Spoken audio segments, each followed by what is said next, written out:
Here we are at our first stop of our destination is Craig, Colorado for the 2018 American Heroes Outdoors Elk Hunt. Beautiful place here. We're about an hour west of Belle Fourche, South Dakota. Very close to Devil's Tower. Is not very far away, but just a awesome place to have a first night here with the crew. I'm going to introduce you to a couple guys, public servants, many years. John was a firefighter and also he's an Army veteran. And Stu spent over 30 years in law enforcement, and the last few years he's been teaching criminal justice at St. Cloud at the university. And so I want to introduce you to these guys. I'm going to go in. They're truly public servants and American heroes. So let's go meet Stu. Wyoming, our first stop for our elk hunt adventure. And I'm here with Stuart. Stuart, I know you were in law enforcement for many years, like 34 years. Can you tell us a little bit about how you got into law enforcement and maybe a little bit about your career? Well, initially, I think every young person that goes into the job has got a different impression of what it's going to be than what it actually turns out to be. But I think you're probably hooked on the action and the adrenaline stuff to start with. You got an image of what it's going to be, and then time passes and you never really think about the end of your career and that you're going to be retired someday. But after 34 years of doing it, working with a sheriff's office, this is where I ended up. And I was very fortunate. I had a chance to be a canine handler and a diver, recovery diver for the unit. Had a chance to be a patrol sergeant and watch commander, and I ended my career as a lieutenant in charge of criminal investigation. And what county, what department was that you were involved with? Wright County Sheriff's Office in Buffalo, Minnesota. Okay. I was really lucky to be able to do all those things. I consider myself fortunate to still be around and able to physically go on an elk hunt like we're going to take on down here. We're on our way to north central Colorado, and we're going to be packed in by packers and an outfitter. It's a drop camp situation, and we're going to hunt on our own. We won't have any guides with us, but what we're using the outfitter for is to take a group in. And I've been training my son and my son-in-law for a number of years to do this. I showed them how to hunt mule deer and quarter them and pack them out, and I took them into a camp in southern Wyoming in 2013. We put our own camp in, and we quartered and packed elk back to our camp. And this is going to be a little different situation. The camp is already going to be in place, and the outfitter is going to take us in with horses and mules, and we'll be hunting at about 9,000 feet. We'll be in there for 6 nights. 9,000 feet. That's pretty high. Yep. Yeah. We're going to stay here at 4,000 feet for a couple of nights, and then we're going to overnight one more night at a motel at about 6,000 feet before we go to 9,000 feet. And that's just a smart way of doing it so that your body acclimates to the altitude, and we should have less problems with altitude doing it that way. Awesome. And I know that you also have been teaching criminal justice, right? That was a second part of my career that I never really planned on having. I was asked to come and teach at St. Cloud State University, and it started out as a 1 class, and turned into 2, turned into 3, and then eventually they recruited me to teach full-time, and I did that for 5 years as well. That was pretty much unplanned, but it was also a good second career, and I really enjoyed the young people and preparing them to go out and do the job. Awesome. Well, thank you for all your public service, and you truly are an American hero, and appreciate everything that you've done for keeping us safe and teaching our current law enforcement officers. Thank you for coming along on this trip, Todd. I think we're going to have a lot of fun. It's going to be fun, for sure. our first stop again with our 2018 elk hunt in Colorado. And well, I'm here today with John. John is going on the elk hunt with us. John is an Army veteran. John, you want to tell us a little bit about your Army days and how you got in the Army and some of your experiences that you had when you were in the Army?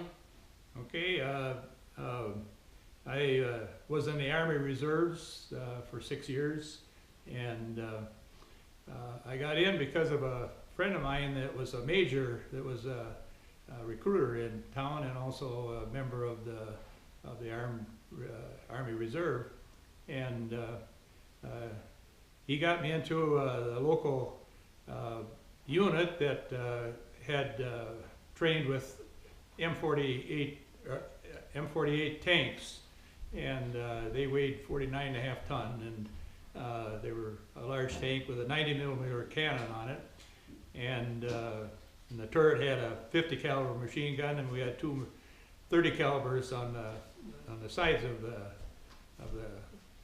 tank, and so I had lots of training with that. After boot camp, we were sent out to Camp Irwin, California, and was right close to Death Valley, and we trained out there with the M48s and did a lot of firing on the firing line at long ranges and at moving targets that would travel at about 600-700 yards broadside to us. And I enjoyed it very much because the 90mm cannon was fun to operate. It had a handpiece that you could lower the barrel down or up, faster, lower, and left and right, faster or lower. So it was fun to track a moving target, and you get it on it and then bring it out ahead and then squeeze the trigger and it would fire. It's like a joystick almost. Yes, very much like that. Wow. Yes, and it would fire that 90mm cannon, and you could see the projectile go up the mountainside, skipping along, as it would go. And on the inside of the tank, the gunner sat on the right-hand side of the cannon, and the cannon would recoil back about 2.5 feet, and there was a cage, just a small cage between us that was dangerous to stay away from. And the projectiles were about that long. They looked like a bullet, but they were made for the 90mm cannon. And inside the tank, it wasn't too awful loud, but I did a lot of work on the outside of the tanks, and sometimes they would be firing, and it was very, very loud outside. Wow. And probably contributed to a little bit of your hearing loss, I would imagine. Yes, I think it would have something to do with it. So then what happened after your tour of duty in the Army? What did you do after that? Well, I was a watchmaker and a jeweler by trade, and I was asked to join the local fire department for Buffalo, Minnesota, and I was on that fire department for 35 years. Wow. And we've seen a lot of different things. We would go on course to fires, but we also went to accidents and other critical things. And so we've seen a lot of duty doing that. But I enjoyed it very much. We had good teamwork. We had approximately 25 men on our department, and we had a very good feeling between each other, Yeah. so protect each other. A lot of kind of like in the military, I'm sure the camaraderie that you develop with your very much your teammate, and whether it's your tank team or your firefighter truck team or squad, that you really do develop a camaraderie with them. Yes, we really did, and very long lasting. And some of the old members are still around, and I still have coffee with them whenever we get a chance. That's awesome. That's awesome. Well, hey, John, how about this trip that we're going to be going on now to Colorado? What do you think about that? Well, I've been hunting with Stuart for many years, and we're going on this trip this time now for elk, and we're gonna go in, being packed in, and then we're gonna hunt on our own once we're in there. And there's 5 of us that are gonna be hunting. I know that you have artificial knee, right? Yes, And you just recently had heart surgery, yes, had a new valve put in. yes. So I know that you definitely are going to be stressed a little bit on this trip. Yes. But I think you're all ready to go. I'm sure very excited about going, and I'll have to take it a little bit slower than the rest of these guys, but I'm gonna try to get the job done. Awesome. And hey, I want to just thank you for your service, and thank you for being a firefighter for what, 30 how many 5 years. 35 years. Yes. Wow, you've seen a lot and done a lot. Well, Thank you very much. Thank you very much, too, Todd.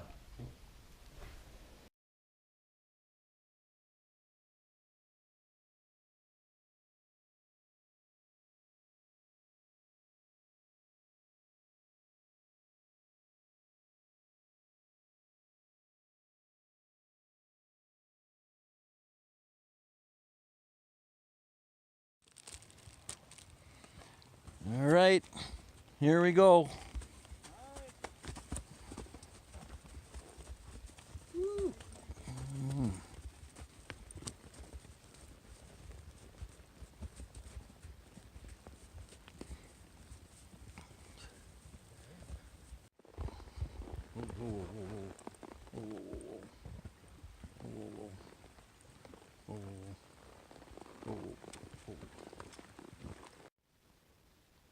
American Heroes Outdoors Ambassador Todd Simonson.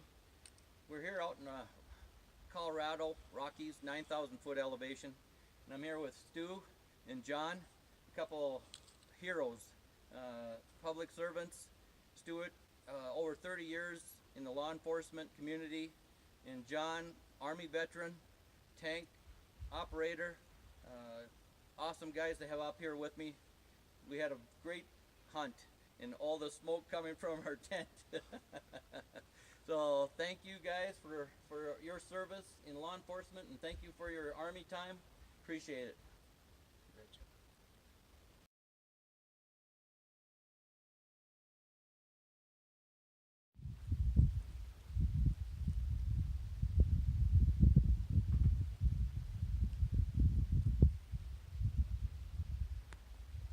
Hey, American Heroes Outdoors Ambassador Todd Simonson. I just want to take this opportunity to thank all the men and women serving in the armed forces, active and reserve components as well. Thank you for all you do. We couldn't live the dream being out here at 9,000 foot elevation in the Colorado Rockies hunting elk. It's been an awesome hunt. Terrific country. Thank you very much for all you do for us. Thank you for your service.